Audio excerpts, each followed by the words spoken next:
बिहार के पटना शहर के पास एक छोटा सा गांव है और उस गांव के थोड़ी दूर पर ही गंगा नदी बहती है। एक दफा हमारे एक सब्सक्राइबर कृष्णा भाई अपने भतीजे का मुंडन अटेंड करने अपने गांव पहुंचते हैं। अब जो मुंडन की रिचुअल थी ना, ये गंगा घाट के किनारे पर होने वाली थी और इसी मुंडन में शामिल होने के लिए कोई 90-100 रिश्तेदार उस दिन गंगा घाट पर पहुंचे हुए थे। अब सेम डे ही उस घाट पर एक लोकल फेस्टिवल होने की वजह से काफी भीड़ भी थी। अभी मुंडन की प्रक्रिया शुरू होने ही वाली थी कि कृष्णा के पापा नोटिस करते हैं कि इनके गांव के कुछ रिलेटिव जो अभी तक इनके साथ चल रहे थे, ये लोग ग्रुप से मिसिंग हैं। इन सबने आसपास ढूंढने की कोशिश की पर उनका कोई अता पता नहीं चला। फिर कृष्णा यहाँ अपने पापा से बोलता है कि आप लोग मुंडन वाले स्पॉट पर वेट कीजिए मेरा, मैं उनको ढूंढ के वहाँ पर पहुँचता हूँ। पर कृष्णा को बिल्कुल भी अंदाजा नहीं था कि उस घाट पर अपने रिलेटिव को ढूंढने की जो जर्नी है ना इनकी, वो एक बहुत ही भयानक मोड़ लेने वाली थी। अब ये जो घटना है ना, ये इसी साल के अप्रैल महीने की है। कृष्णा अपने मम्मी पापा के साथ लखनऊ में रहते थे पर इनका गांव बिहार के पटना शहर के पास में था। अप्रैल 2025 का टाइम आता है। कृष्णा की दादी जी अपने गांव से लखनऊ आई थी अपने आंखों का इलाज कराने के लिए। अब उनके आंखों के इलाज होने के कुछ दिनों के बाद कृष्णा के भतीजे की मुंडन फिक्स होती है इनके गाँव में, जो बिहार वाला गांव था। अब जिनको यहाँ पर मुंडन के बारे में नहीं पता है तो उनको बताओ तो कि जब भी हिंदू परिवार में कोई बच्चा पैदा होता है तो उसके कुछ महीने या एक आध साल के बाद, जितना मुझे आइडिया है, उसका सर मुंडवाया जाता है किसी घाट पर ले जाके। एक छोटी सी रिचुअल होती है। तो यहाँ पर जब कृष्णा के भतीजे का मुंडन फिक्स हुआ तब इसी चक्कर में इन लोगों को लखनऊ से गाँव जाना पड़ता है और इसी गाँव में सारे कांड होते हैं कृष्णा के साथ। अच्छा, अभी जिस लड़के का मुंडन है वो कृष्णा के बड़े पापा के बेटे का बेटा है, समझ पा रहे हो। अब गाँव में इनकी बड़ी सी ज्वाइंट फैमिली थी तो जो भी छोटा मोटा फंक्शन होता था तो ये लोग हमेशा गाँव विजिट करते थे। तो इसी सिलसिले में 13 अप्रैल को ये लोग लखनऊ से निकलते हैं पटना के लिए। अब पटना के पास जो इनका गांव था वो स्टेशन से 30 किलोमीटर दूर है। ये लोग शाम को पटना पहुंचते हैं और उनके जान पहचान का एक ऑटो चलाने वाला था, उसे इन लोगों ने स्टेशन पर बुलाया और अभी कृष्णा के मम्मी पापा, उनकी दादी और कृष्णा खुद, ये चारों पटना स्टेशन से सीधा अपने गाँव पहुँचते हैं। अब उसके अगले दिन ही गंगा घाट पर भतीजे का मुंडन था। अब जो ये गंगा घाट है ये इनके गाँव वाले घर से 6 किलोमीटर दूर था। मुंडन वाले दिन ये सारे लोग गंगा घाट पर पहुंचते हैं। उस समय पर लगभग 100 रिलेटिव इस मुंडन में शामिल होने आए थे। तो जैसे मैंने बताया था कि मुंडन शुरू होने से पहले ही कृष्णा के पापा ने नोटिस किया कि भाई इनके गांव से जो इनके साथ लोग आए हैं ना, उसमें से कुछ लोग मिसिंग थे। कृष्णा बोलता है कि मैं जाता हूँ ढूंढ के आता हूँ उनको, आप लोग मुंडन वाले स्पॉट पर मेरा वेट कीजिए। अब उस दिन गंगा घाट पर कोई फेस्टिवल भी था तो ऐसे ही काफी लोग की भीड़ जमा हो रखी थी। कृष्णा उस भीड़ में अपने रिलेटिव्स को ढूंढते ढूंढते थोड़ा सा आगे निकल जाता है। फाइनली 5-7 मिनट ढूंढने के बाद गंगा घाट के किनारे ही एक स्पॉट पर ना कृष्णा को अपने रिलेटिव्स दिखाई देते हैं। ये जाता है उनके पास और उनको साथ लेके मुंडन वाली जगह पर पहुंच जाता है। कृष्णा बताते हैं कि मैं उनको लेके वापस आ गया, मुंडन की प्रक्रिया शुरू हो गई, पर ना मेरे अंदर पता नहीं क्यों एक बहुत ही स्ट्रॉन्ग अर्ज डेवलप हो रहा था कि मैं उस जगह पर फिर से जाऊं जहां पर इनको वो रिलेटिव दिखाई दिए थे। मुंडन की प्रक्रिया शुरू होने से 15-20 मिनट के बाद ही कृष्णा को लगने लगा कि मुझे यहाँ पर इस भीड़ के साथ नहीं रहना है। इनका जी थोड़ा घबरा रहा था। ये चुपचाप वहाँ से निकलकर उसी जगह को जाने लगे जहाँ पर इनके रिलेटिव इनको दिखाई दिए। कृष्णा वहाँ पहुँचते हैं, थोड़ा सा चक्कर लगाते हैं उस जगह का। कृष्णा जब उस जगह पर पहुँचते हैं तब इनको थोड़ी दूर पर दिखाई देता है कि नदी के किनारे ही ना शमशान घाट बना हुआ है। अब यहाँ पर कृष्णा, जहाँ पर इनके रिलेटिव स्पॉट हुए थे इनको, वहाँ से आगे बढ़ने लगते हैं शमशान घाट की तरफ। पर फिर इनके दिमाग में पता नहीं क्या आया, ये बीच रास्ते से ही वापस मुड़ गए। कृष्णा बताते हैं कि मुझे ना कोई चीज खींच रही थी, वो जो शमशान वाला एरिया था उधर मुझे वो एनर्जी खींच रही थी। मुझे ऐसा लग रहा था कि मेरे कोई अपने लोग यहाँ पर रहते हैं, मैं यहाँ उनके साथ में ही रह जाऊँ। पर फिर मैंने अपने आप को समझाया कि ये मेरे दिमाग का कोई भ्रम है, मुझे आगे नहीं जाना चाहिए शमशान की तरफ। और मैं चुपचाप शमशान ना जाकर बीच रास्ते से वापस अपने परिवार के पास आ गया जहाँ पे मुंडन हो रहा था। दोपहर के करीब 2 बजे तक मुंडन की प्रक्रिया खत्म हो जाती है। सारे लोग वापस गांव आ जाते हैं। अब जहाँ पर मुंडन होती है वहाँ पर टेम्पो में कुछ सामान ये लोग लेके गए थे। कृष्णा अपने बाकी भाइयों के साथ मिलके वो सारे सामान गाँव वाले घर पर उतरवाने लगा। सामान उतरवा कर ये नहाने गया और नहाने के बाद कृष्णा सीधा अपने कमरे में जाता है लेटने के लिए और यहीं से इनके साथ खेला शुरू हो जाता है। कहानी को अगर बीच से स्किप करोगे तो कुछ भी समझ नहीं आएगा आपको, तो एकदम ध्यान से सुनना जो मैं बता रहा हूँ। अब कृष्णा यहाँ पर बताते हैं कि भैया मेरा गांव बहुत सुंदर है और मेरा बहुत ज्यादा मन लगता है वहाँ पे, तो मैं जब भी यहाँ पर आता हूँ तो मैं पैदल ही गाँव घूमने निकल जाया करता। ठीक यही नियम फॉलो करते हुए उस शाम को कृष्णा अपने घर से निकलते हैं गाँव घूमने के लिए। अब इनके घर से कोई 300 मीटर की दूरी पर एक सरकारी स्कूल पड़ता है। अब कृष्णा ने बचपन से ही उस स्कूल के बारे में कुछ डरावनी चीजें सुन रखी थी। गाँव के लोग बोलते थे कि उस स्कूल में आत्माएं भटकती। कृष्णा बताते हैं कि जब मैं अपने होश में पहली बार गाँव आया था तब 1-2 लोगों को बात करते सुना था कि स्कूल में कुछ ऐसा होता है। मुझे लगा कि ये लोग बस ऐसी अफवाह उड़ा रहे होंगे। पर धीरे धीरे जैसे जैसे मैं बड़ा होता गया, जब भी मैं छुट्टियों में गांव आया करता तब गांव का हर दूसरा आदमी उस स्कूल के बारे में डिस्कशन जरूर करता था। 1-2 लोग झूठ बोल सकते हैं पर ऐसे गांव के 100-150 लोग तो झूठ नहीं बोलेंगे ना। तो मेरे बैक ऑफ द माइंड में उस स्कूल को लेके ये धारणा थी कि वहाँ पर कुछ होता है। और जब भी मैं गाँव आके उधर घूमने जाता था तो मेरी कोशिश होती थी कि शाम ढलने से पहले मैं वापस अपने घर आ जाऊँ। पर इतनी बार आने जाने में कृष्णा ने कभी कुछ फेस नहीं किया और इसी कारण से इस बार शायद उसने स्कूल वाली बात को ना थोड़ा सा लाइटली ले लिया था। ये शाम के 5 बजे के आसपास अपने घर से निकलते हैं गांव घूमने के लिए। अब गांव के खेत और बागान घूमते घूमते इनको शाम के 5:45 बज जाते हैं। थोड़ा थोड़ा सनसेट होने लगा था और कृष्णा ने सोचा कि यार अब वापस मुझे घर जाना चाहिए। और कृष्णा को यह बात बहुत अच्छे से पता था कि अभी घर जाने के रास्ते में ही वो स्कूल भी पढ़ने वाला है। कृष्णा बताते हैं कि भैया जब मैं वापस घर आने के लिए मुड़ा ना तो उस स्कूल से कोई 250 मीटर पहले, अब ये चीज समझना, यहाँ कृष्णा खड़ा है, उसके 250 मीटर के बाद स्कूल और उसके 300 मीटर के बाद कृष्णा का घर है।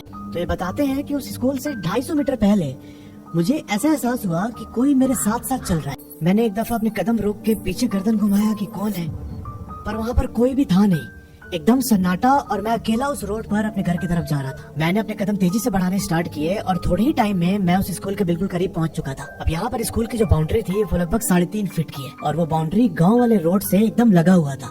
कृष्णा बताते हैं कि बाउंड्री के अंदर जो स्कूल का कंपाउंड था उसमें एक क्लासरूम की जो खिड़की थी ना वो रोड के साइड में खुलती है। ये जब स्कूल के करीब पहुंचे तो अपने आप ही कृष्णा के कदम रुक जाते। यहाँ पर थोड़ा थोड़ा अंधेरा भी हो चुका था। कृष्णा के दिमाग में पता नहीं क्या आया, इसने अपनी गर्दन घुमाई स्कूल की तरफ। इसे ऐसा एहसास हो रहा था कि जिस क्लासरूम की खिड़की रोड से लग रही है उस क्लासरूम में कोई है। ये अपने आप को रोक नहीं पाते और उस बाउंड्री को पकड़ के क्लासरूम के अंदर झांकने लगता है कृष्णा। और भाई साहब कृष्णा ने देखा कि क्लासरूम में एक शैडो मूव कर रही थी और वो खिड़की के पास से होते हुए जो क्लासरूम का डोर था उसके पास पहुंची और फिर वो डोर भाई अपने आप खुलता है और वो शैडो कॉरिडोर में चली गई। अब ये सब नजारा देख के कृष्णा के अंदर ठंडी सिहरन होने लगती है।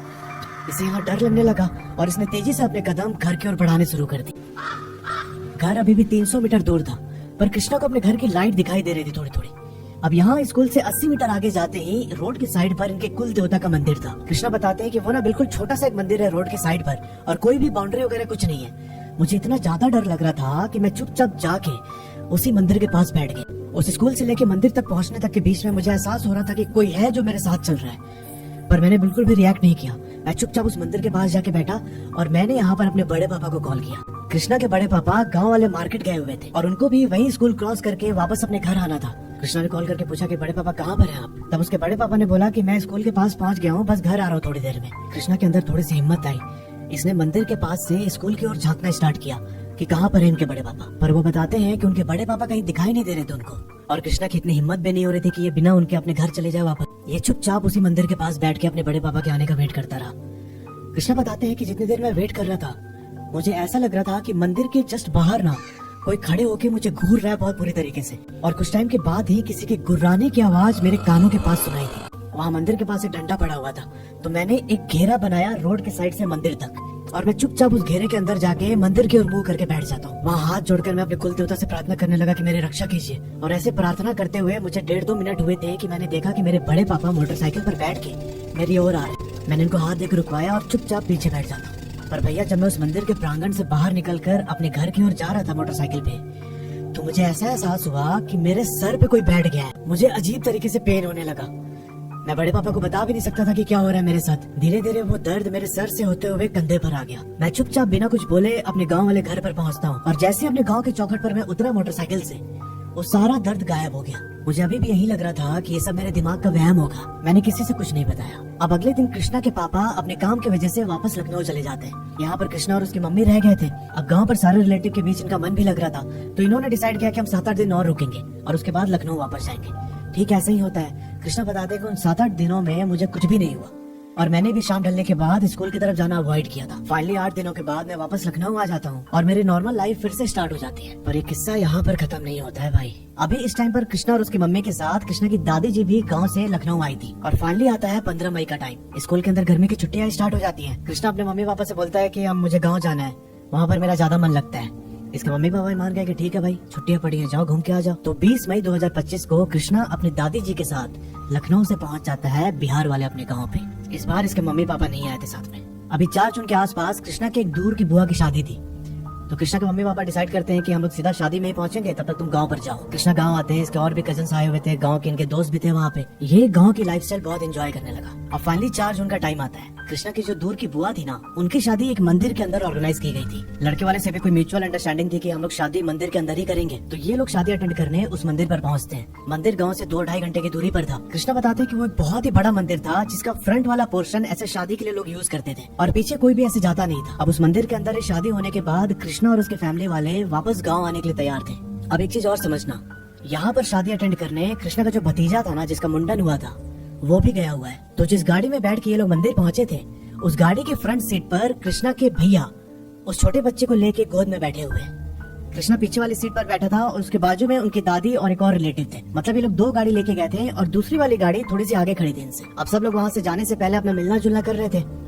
इसी बीच कृष्णा की नजर पड़ती है अपनी गाड़ी के फ्रंट सीट पर, जहाँ पर इनका भतीजा बैठा था। और भाई साहब कृष्णा यहाँ बता रहे कि भैया मैंने देखा ना कि मेरा भतीजा वहाँ नहीं है। मेरे भैया अकेले बैठे सीट पर और मेरा भतीजा गायब है। अभी 2 सेकंड पहले उनका भतीजा उनको दिखाई दे रहा था, पर अभी वो दिख नहीं रहा है। कृष्णा को लगा कि शायद इस भीड़ भाड़ में मेरा भतीजा खो गया। ये भाई कार की गेट खोल के मंदिर के अंदर घुस जाते उसको ढूंढने के लिए। अब जो मंदिर का सामने वाला पोर्शन था जहाँ शादी हुई थी, कृष्णा उसको क्रॉस करके बिल्कुल एंड में चले गए। वो बताते हैं कि भैया जैसे जैसे मैं अंदर जा रहा था एकदम घनघोर अंधेरा होते जा रहा है, और जब मैं अपने भतीजे को ढूंढते हुए मंदिर के बिल्कुल एंड पर गया ना, तो वहाँ पर मेरे लाइट का एक सिंगल सोर्स भी नहीं था। मुझे लगा कि उधर ही किसी कोने में मेरा भतीजा होगा, और मुझे ऐसा लग रहा था कि मैं ना अभी हिप्नोटाइज स्टेट में हूँ बिल्कुल। मैंने अपने मोबाइल की फ्लैश लाइट जलाई और मंदिर के बिल्कुल एंड में पॉइंट आउट किया, और जब मेरे मोबाइल की रोशनी एक कोने में पड़ी तो मुझे दिखा कि मेरा भतीजा वहीं पर खड़ा है। वो सर नीचे करके मंदिर की दीवार की तरफ देख रहा है और उसका पीठ मेरी ओर था। मैंने वहीं खड़े होकर आवाज दिया उसे, पर उसका कोई रिस्पॉन्स नहीं था। मैंने 2-3 बार और आवाज देके देखा, पर जब कुछ भी रिस्पॉन्स नहीं आया तो मैंने सोचा कि उसके पास जाके देखता हूँ। मैंने भैया बस 3-4 कदम ही आगे बढ़ाए थे कि अचानक किसी चीज ने मुझे हिट किया मेरे दिमाग में।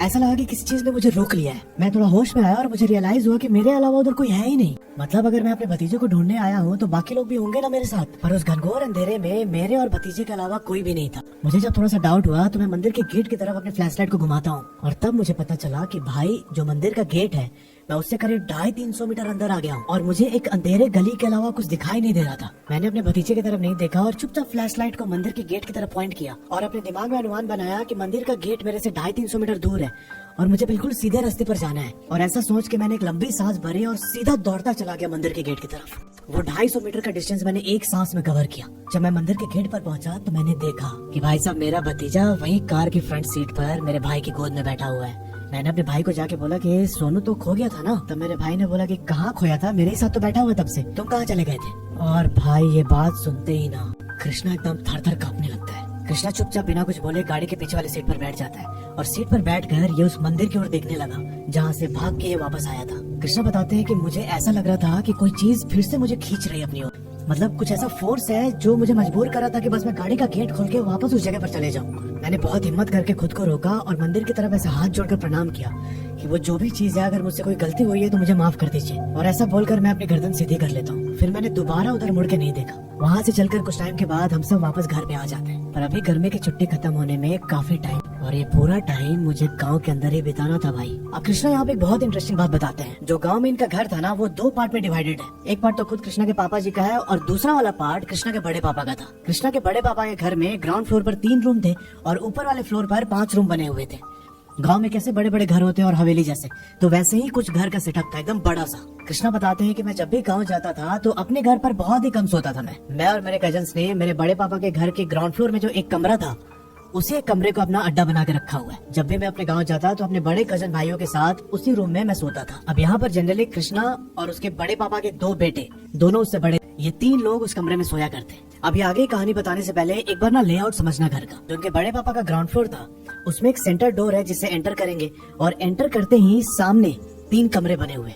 उन 3 कमरों के अलावा साइड में एक स्टोर रूम भी था। उस स्टोर रूम में कबाड़ के सामान पड़े हुए थे। तो समझना एक बार, यहाँ पर स्टोर रूम है जहाँ पर पूरा कबाड़ का सामान पड़ा हुआ है। इसके बाजू में 1, 2, 3 रूम, ठीक है। ये जो तीसरा वाला रूम है, इसके जस्ट बाजू से एक 2-3 मीटर की गली गई है। उस गली के साइड में ही एक वॉशरूम है, और वॉशरूम से थोड़ी सी दूर पे, मतलब इनके वाले कमरे के ठीक सामने, एक और रूम बना हुआ है जिसमें ना दरवाजा नहीं था। ऐसा होता है ना गांव में राशन वगैरह स्टोर करने के लिए हम जो रूम बनाते हैं, वैसे ही रूम था बिना दरवाजे का। कृष्णा बताते हैं कि दरवाजे के लिए जगह तो बनी होती है स्टोर रूम में, पर बड़े पापा ने दरवाजा लगवाया नहीं था। और उसी स्टोर रूम के एंट्रेंस के ऊपर एक बड़ा सा ओपन एरिया है, और अगर कोई एंट्रेंस के ऊपर उस ओपनिंग से ऐसे झांके तो उस स्टोर रूम के अंदर सब कुछ दिखाई देगा। अब ये पूरा लेआउट आप ध्यान में रखिएगा। अब इस दौरान होता यह है कि रेगुलरली कृष्णा अपने 2 भाइयों के साथ ही सोया करता था वहाँ पे, और जो उनके सबसे बड़े कजन थे वो बहुत एक निडर किस्म के आदमी है। कृष्णा बताते हैं कि उनको किसी चीज से डर नहीं लगता।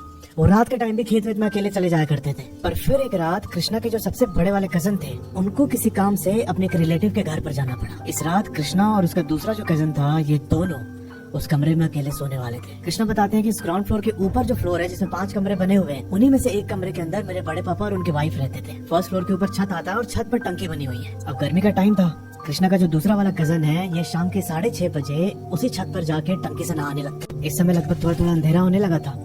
और जो कृष्णा का कजन है, ये बताते हैं कि जब मैं नहा रहा था तो नहाते नहाते ना मुझे जो पानी था टंकी का, वो ऐसा लग रहा था कि मेरे शरीर पर पड़ते ही बहुत ठंडा हो गया है। मतलब वो था तो गर्मी का टाइम, पानी का टेम्परेचर नॉर्मल से थोड़ा ज्यादा ही होता है, पर उस दिन जब मैंने पानी अपने शरीर के ऊपर डाला तो मुझे बहुत ठंडक महसूस हुई। अब यहाँ पर नहाने के बाद जब कृष्णा का कजन उस टंकी की टोटी बंद करने गया तो वो टोटी एक ईंटे पर टिका के रखी गई थी। ये जैसे ही बंद करने जाता है, इसने बताया कि भाई उस ईंटे पर ना एक किसी इंसान की बहुत ही डरावनी सी शक्ल का शेप बन जाता है। ये सीन देख के कृष्णा का कजन बहुत ज्यादा डर गया और ये दौड़ के वापस नीचे आता है। नीचे आके इसने कृष्णा को बताया कि भाई वहाँ ईंटे पे ऐसा शक्ल बन गया था। तब कृष्णा ने बोला कि अरे पास में पेड़ है ना, तो उस पेड़ से कोई परछाई उछाई बन रही होगी। इतना क्या सोच रहा है? कृष्णा कजन ने भी यहाँ पर ज्यादा ध्यान नहीं दिया। ये अपने कपड़े चेंज करते हैं और फिर शाम को खाने के बाद ये लोग उस कमरे में सोने आ जाते हैं वापस। अब जैसे मैंने बताया था कि जिस कमरे में ये लोग सोते हैं उसके ठीक बाजू में गली है, गली के एंड में वॉशरूम है और वॉशरूम के साइड में एक स्टोर रूम है। तो जो उनके कमरे की खिड़की थी उस खिड़की से स्टोर रूम साफ साफ दिखाई देता था। और भाई ये रिकॉर्ड करते हुए मेरी नजर पीछे गई और मैंने पाया कि मेरी जो वो लाइट थी, जो रेड वाली लाइट पीछे जल रही थी, वो किसी कारणवश बंद हो चुकी है। मैंने फुल चार्ज करके इसको लगाया था, मे भी बैटरी खत्म हो गई होगी। खैर ये लोग खाना खा के अपने उस कमरे की चारपाई पर लेट जाते हैं। अब जो कृष्णा का कजन था ये चारपाई के दूसरे साइड पर लेटा हुआ था, जो दीवार वाली साइड थी, और कृष्णा जिस साइड लेटा था उसके ठीक सामने एक कमरे का दरवाजा है। कृष्णा बताते हैं कि हमें लेटे हुए कोई 1 घंटे हो गए थे और जो मेरा कजन था उसे नींद लग चुकी थी और मैं अपने मोबाइल में ऐसे ही स्क्रॉल कर रहा था। रात के 10:30 बज जाते हैं और मैंने नोटिस किया कि मेरे मोबाइल में अभी भी 1 GB डेटा बचा हुआ है। टोटल 1.5 GB पर डे का इनका लिमिट था। तो इन्होंने सोचा कि ठीक है 12 बजे मुझे फिर से इंटरनेट मिल जाएगा तो मैं क्यों ना ये बचे हुए 1 GB भी ऐसी वीडियो वगैरह देख के खत्म कर दूं। रात को 12 बजे तक वीडियो देखने के बाद कृष्णा भी सोने चले गए और ये बताते हैं कि भैया मुझे लेटे हुए 10-15 मिनट हुए थे और मुझे ना बहुत अनईजी फील होने लगा। मतलब जो कमरे की हवा थी उसमें एकदम भारीपन सा आ गया था। मुझे थोड़ी थोड़ी सांस लेने में भी दिक्कत हो रही थी और उसी बीच मेरा जो कजन है वो उठ के बैठ गया और मेरी तरफ देख के बोलता है कि कृष्णा तुम मेरा शर्ट क्यों खींच रहा हो? कृष्णा ने बोला कि भाई मैं क्यों शर्ट खींचूंगा तेरी, मैं तो सो रहा हूँ। फिर उसके कजन ने बोला कि मेरी नींद खराब मत करो, मुझे सोने दो।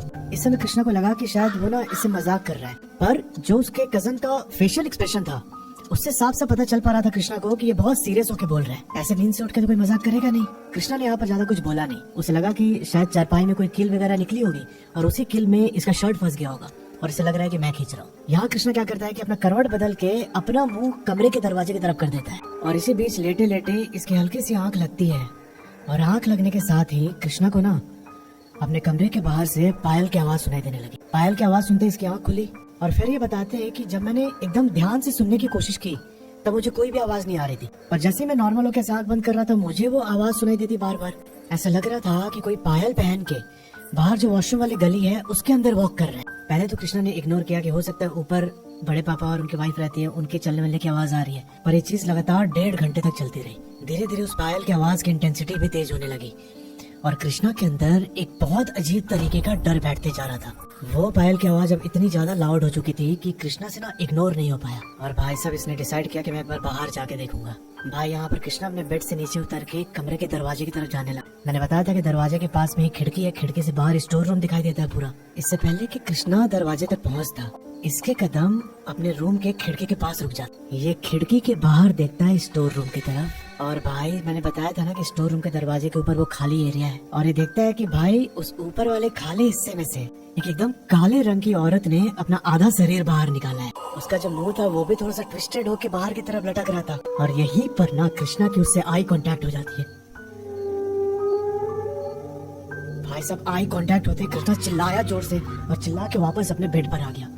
अब उसकी चीख इतनी ज्यादा तेज थी कि उसका कजन भी उठ जाता है या फिर कजन का हाथ पकड़ लेता, जोर से बोलता है कि भाई बाहर कोई है स्टोर रूम के ऊपर। इसके कजन को भी हल्का हल्का समझ में आने लगा था कि वो जो शर्ट बार बार खींचने वाले इंसिडेंट हो रहे थे वो कृष्णा नहीं कर रहा था। इसने बोला कृष्णा से कि भाई रूम से निकल के ऊपर जाते हैं, ऊपर बड़े पापा है उनके पास हो जाएंगे। पर कृष्णा की हिम्मत नहीं हो रही थी क्योंकि उसे पता था कि अगर ये कमरे से बाहर निकलेंगे तो सामने ही स्टोर रूम पड़ता है और वो जो भी एंटिटी थी वही स्टोर रूम के ऊपर से लटक रही है। भाई साहब यहाँ पर कृष्णा ने अपने दादी जी को कॉल किया। उसके दादी जी ने बोला कि तुम कुछ भी रिएक्ट मत करो, तो अपने कमरे से बाहर नहीं निकलोगे। उन्होंने बोला कि तुम अपने कुल देवता का नाम लेके चुपचाप बेड पर ही सोए रहो, ना ही किसी आवाज का तुम रिप्लाई करोगे। कोई तुम्हारा नाम ले तब भी उसका कोई जवाब नहीं दोगे। कृष्णा चुपचाप ऐसे ही करता है। ये और उसके कजन आंख बंद करके एक दूसरे का हाथ पकड़ के बेड पे लेटे हुए और इन्हें पूरी रात उस कमरे के खिड़की के पास से सुनाई देता है कि कोई इनका नाम लेके बुला रहा है, कृष्णा बाहर आओ। जैसे तैसे आंख भींच के ये लोग सोते हैं और जब सुबह नींद खुली तो वहाँ कमरे के बाहर इनके बड़े पापा और बड़े पापा के बेटे, दादी बड़ी मम्मी सब लोग बैठे हुए थे। कृष्णा ने अपने दादी को सारी बात बताई तो उनके दादी ने बोला कि आज के बाद से तुम कभी भी वहाँ नीचे वाले कमरे में नहीं सोगे। पर फिर कृष्णा बताते हैं कि हम उस कमरे में तो नहीं सोए दोबारा, पर मेरे साथ ना अजीब अजीब चीजें होने लगी। मुझे रोड चलते अक्सर दिखाई देता कि साइड में कोई खड़ा हुआ है और खड़े होकर मेरी तरफ देख रहा है। जब मैं किचन में पानी पीने जाता तब भी मुझे दिखाई देता कि किचन की खिड़की के पास से खड़े होकर वो औरत मुझे देख रही है। अब जब ये सब बहुत ज्यादा फ्रिक्वेंट होने लगा तब कृष्णा के दादी जी ने उसे बोला कि इसका अब इलाज करना पड़ेगा। कृष्णा के गांव में एक बहुत ही पुराना ब्रह्म देवता का मंदिर है। बिहार के गांव में अक्सर उन्हें ब्रह्म बाबा बोलते हैं और उसी मंदिर में एक बहुत ही सिद्ध पुजारी भी बैठते थे। कृष्णा के दादी जी ने लेके गई मंदिर में। उन बाबा ने कृष्णा को सामने बैठा के ध्यान लगाया और 10 मिनट ध्यान करने के बाद आंख खोली और आंख खोल के अपने कमंडल में से हाथ पर जल डाला और जल में कुछ मंत्र पढ़ने के बाद कृष्णा के ऊपर छीट दिया और उन्होंने दोबारा उस जल को कृष्णा को पीने के लिए दे दिया। साथ ही बोला कि शाम के टाइम आके तुम एक माला ले जाना मुझसे। अब यहाँ पर दादी ने पूछा बाबा से कि बाबा क्या था वो, तो बाबा ने बोला कि शाम को आना, मैं बताऊंगा। शाम को जब ये दोबारा वो माला लेने पहुंचते हैं तब बाबा ने बताया कि तुम वो गंगा घाट वाले शमशान की तरफ गए थे क्या। कृष्णा को याद है अचानक कि वो मुंडन वाले दिन अपने रिलेटिव को ढूंढते हुए शमशान की तरफ जा रहा था। मैंने बताया था ना कि आधे रास्ते से लौट के आ गया था। बाबा ने बताया कि तुमने जिस पाथ को क्रॉस किया था वहाँ जमीन पर किसी ने तांत्रिक क्रिया करने के बाद एक आत्मा को कैद करके रखा हुआ था। वो आत्मा मुक्ति के लिए तड़प रही थी और जब तुम उस क्रिया वाले हिस्से के ऊपर पैर रख के आगे बढ़े ना तभी से वो तुम्हारे साथ होली थी। और जो मैं माला दे रहा हूँ इसे हमेशा अपने गले में धारण करके रखना, इसके बाद तुम पूरी तरीके से ठीक हो जाओगे। होता भी ऐसे ही है। उस माला के साथ साथ बाबा ने वो पानी भी दिया था 1 सप्ताह तक पीने के लिए और ऐसा करने के बाद कृष्णा पूरी तरीके से ठीक हो जाता है। तो यार ये थी पूरी कहानी। अगर आपके जानने में ऐसी कोई घटना हुई है तो नीचे जो ईमेल आईडी आ रहा है उस पर अपनी कहानी मुझे भेज सकते हैं। Thanks for watching.